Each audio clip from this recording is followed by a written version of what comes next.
ప్రేక్షకులకు నమస్కారం. నేను మీ డాక్టర్ పిఎస్ సాగర్. నేను అక్యుపంక్చర్ అండ్ ట్రెడిషనల్ మెడిసిన్ ఎక్స్పర్ట్ని. సో ఈరోజు మనం అవగాహన కలిగించబోయే టాపిక్ వచ్చేసి థైరాయిడ్. సో థైరాయిడ్ అనేది మన గొంతు భాగంలో ఒక బటర్ఫ్లై షేప్లో ఉండే ఒక గ్రంథి. సో ఈ గ్రంథి ఎక్కువ పనిచేసిన ప్రాబ్లమే, తక్కువ పనిచేసిన ప్రాబ్లమే. సో ఇది మన శరీరం ఒక మెటబాలిజంని పూర్తిగా మేనేజ్ చేసే ఒక కీలకమైన గ్రంథి.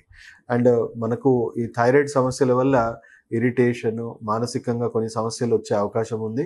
చాలా రకాలుగా చెప్పాలంటే వెయిట్ లాస్ అయిపోవడమో, లేదా వెయిట్ గెయిన్ అయిపోవడమో, కొన్నిసార్లు కొన్ని కీలకమైన అంటే ఈ గ్రంథి పెరిగిపోయి గాయిటర్ లాంటి కండిషన్స్ కూడా చాలామందికి డెవలప్ అవుతూ ఉంటాయి.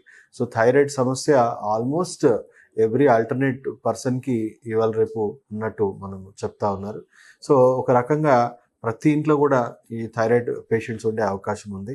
సో థైరాయిడ్ని ఎలా క్యూర్ చేయాలి, ఎలా ప్రివెంట్ చేయాలి? సో ఇది కేవలం డిస్టర్బ్ అవ్వడానికి కారణం ఏ వైరసో బ్యాక్టీరియా ఉండదు.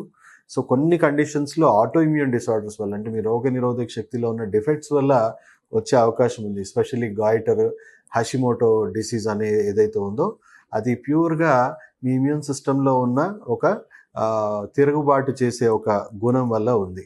సో దానికి ఇమ్యూనో మాడ్యులేషన్ థెరపీ అని చెప్పేసి సెకండ్ లైఫ్ నేచర్ క్యూర్ హాస్పిటల్లో అందుబాటులో ఉంది. ఆ వైద్యంతో పూర్తిగా మీరు హషిమోటో డిసీజ్ని, గాయిటర్ని, ఇలాంటి కండిషన్స్ని పూర్తిగా క్యూర్ చేసుకోవచ్చు అని మీకు చెప్తా ఉన్నాను. అదే జనరల్ వేరే థైరాయిడ్ కండిషన్స్ అయితే చాలా మటుకు ఇంట్లోనే మీరు సరి చేసుకోవచ్చు. మీ ఆహారము, జీవన శైలిని ఫస్ట్ కరెక్ట్ చేసుకోవాలి.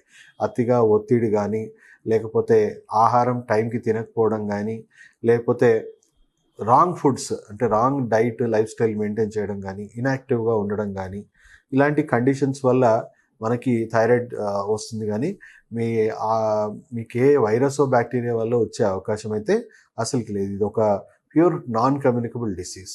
సో ఈ నాన్ కమ్యూనికబుల్ డిసీజ్ని మనం అర్థం చేసుకోవాలి. ఫస్ట్ మన ఆహారం, జీవన శైలిని మనం కరెక్ట్గా మెయింటైన్ చేయాలి. 7 to 9 breakfast, 12 to 1 lunch, 6:30 to 7:30 dinner చేసేయాలి. అండ్ లంచ్కి బ్రేక్ఫాస్ట్ మీరు థైరాయిడ్ రివర్స్ చేయడానికి మీకు డైట్ చెప్తున్నాను.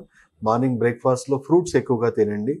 అది కూడా మార్చి తినండి. డైలీ సేమ్ ఫ్రూట్స్ తినకండి. లంచ్కి ముందు, డిన్నర్కి ముందు సలాడ్స్ ఎక్కువగా తినండి. అంటే అట్లీస్ట్ ఒక 100 to 200 grams మీ కెపాసిటీ బట్టి మీరు ఎంత తినగలుగుతారో అట్లీస్ట్ 100 grams అయితే మినిమం తినాలి. లంచ్కి ముందు, డిన్నర్కి ముందు ఆ విధంగా సలాడ్స్ తినడం అలవాటు చేసుకోండి. దానివల్ల మీ శరీరం సెల్ఫ్గా రెగ్యులేట్ అవ్వడం స్టార్ట్ అవుతుంది.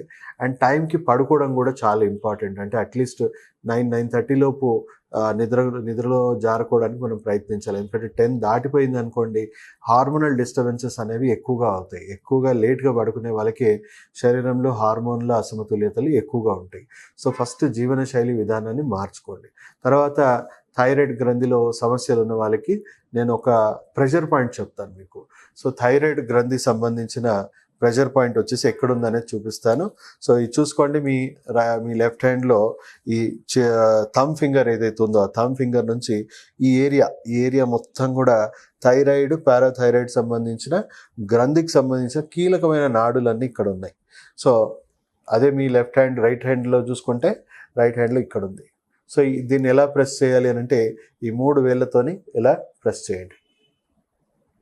సో అలాగే ఇలా ప్రెస్ చేసుకోండి. ఎంతసేపు ప్రెస్ చేయాలి అంటే ఒక 1 to 3 minutes daily, at least 5 minutes వరకు చేసినా నష్టం లేదు. 1 to 3 minutes వర్క్ అయిపోతుంది. సో రోజు ఇలా ఈ 3 ఫింగర్స్తో ఇలా ప్రెస్ చేసుకోండి. సో ఈ థైరాయిడ్ సంబంధించిన గ్రంథిని ఇది స్టిమ్యులేట్ చేస్తుంది, యాక్టివేట్ చేస్తుంది. బ్రెయిన్ నుంచి కూడా కొంత యాక్టివేషన్ జరుగుతుంది. సో ఆ రసాయనిక చర్యలు అనేవి మళ్ళీ ఆ థైరాయిడ్ గ్రంథిలో మొదలవ్వడానికి ఇది ప్రేరేపిస్తూ ఉంటుంది. ఇది చాలా కీలకమైన నాడి. సో ఈ నాడిని మనం రెగ్యులర్గా స్టిమ్యులేట్ చేసుకుంటూ మీ ఆహారము, మీ జీవన శైలిలో చేయాల్సిన కీలకమైన మార్పులు మీరు చేసుకుంటూ మీరు ఒక 4 to 6 monthsలో మీరు ఎగ్జిస్టింగ్ థైరాయిడ్ పేషెంట్ అవుతే ఒక 4 to 6 months ఇవన్నీ పాటించినట్టు అవుతే దాదాపు 70 to 80% పేషెంట్స్ అవంతలవే రిపోర్ట్స్ అనే నార్మల్ వస్తుంది. అండ్ ట్యాబ్లెట్స్ వాడాల్సిన అవసరం కూడా తగ్గిపోతుంది. అలా కొన్ని వందల మంది పేషెంట్స్ మన దగ్గర క్యూర్ అయ్యారు. సో ఇంట్లో ఉండే థైరాయిడ్ని మీరు తగ్గించుకోవచ్చు. సో ఒకవేళ మీకు తగ్గట్లేదు అంటే డెఫినెట్గా మీరు ఒకసారి సెకండ్ లైఫ్ నేచర్ క్యూర్ హాస్పిటల్ని కలవండి. ఎందుకంటే మీ శరీరంలో కొన్ని ఇంకా వేరే అసమతుల్యతలు కూడా దానికి కారణాలు అయ్యి ఉండొచ్చు. ఎందుకంటే 70 to 80% పేషెంట్స్కి అయితే నేను చెప్పిన ప్రోటోకాల్ సరిపోతుంది. సో మీకు హషిమోటో డిసీజ్ కానీ, గాయిటర్ కానీ, లేకపోతే వేరే సమస్యలతో లింక్ అయి ఉన్నాయి అనుకోండి, మీకు కొంత రిజల్ట్లో జాప్యం అయ్యే అవకాశం ఉంది. దానికి సరైన వైద్యం అందితే అది కూడా క్యూర్ అవుతుంది. So nothing to worry. పూర్తిగా ట్యాబ్లెట్స్తోనే నేను లైఫ్ అంతా మేనేజ్ చేస్తాను అంటే దానివల్ల కూడా మీకు కాంప్లికేషన్స్, సైడ్ ఎఫెక్ట్స్ అన్నీ యాడ్ అవుతాయి. సో మళ్ళీ ఆ గ్రంథి కూడా పని చేయడం తగ్గిపోతుంది. ఏ అవయవమైనా కూడా దాని పని బయట నుంచి మనం వేరే వాటితోని ఆధారపడి చేయడం వల్ల ఆ అవయవాలు కానీ, ఆ గ్రంథులు కానీ పని చేయడం ఆపేస్తూ ఉంటాయి. సో అది మీకు లాంగ్ టర్మ్ మీ ఆరోగ్యం కానీ, మీ ఆయుష్ పెంచడానికి కానీ ఇలాంటి చర్యలు ఏవి కూడా సరైన చర్యలు కావు. సో మెడిసిన్ అనేది ఎమర్జెన్సీలో వేసుకోవాలి కానీ లైఫ్ అంతా వేసుకోవాలి అనే అంబిషన్తో ఎవరైతే ఉన్నారో దయచేసి మీరు అందరూ కూడా తొందరగా న్యాచురల్గా సైడ్ ఎఫెక్ట్స్ లేకుండా నేను చెప్పిన అన్ని పాటించి మీరు దయచేసి థైరాయిడ్ నుంచి పూర్తిగా బయటపడండి.